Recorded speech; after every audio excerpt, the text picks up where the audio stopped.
কারণে শ্রী গণেশকে বিঘ্ন নাশক, বিঘ্নহর্তা বলা হয়ে থাকে। সংসারে সুখ, শান্তি, সমৃদ্ধি, অর্থকষ্ট, দারিদ্রতা দূর করবার জন্য শ্রী গণেশের এই সুন্দর মন্ত্রটি, মধুর মন্ত্রটি প্রত্যেকদিন অন্তত 10 মিনিট শ্রবণ করুন এবং বাড়ির প্রত্যেককে শ্রবণ করান।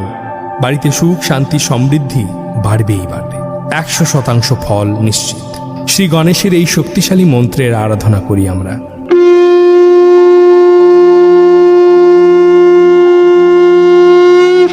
ওম গং গণপতয়ে নমো নমঃ।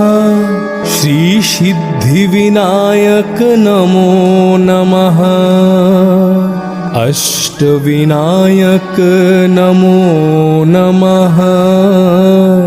গণপতি বাপ্পা মোরয়া। ওম গঙ্গা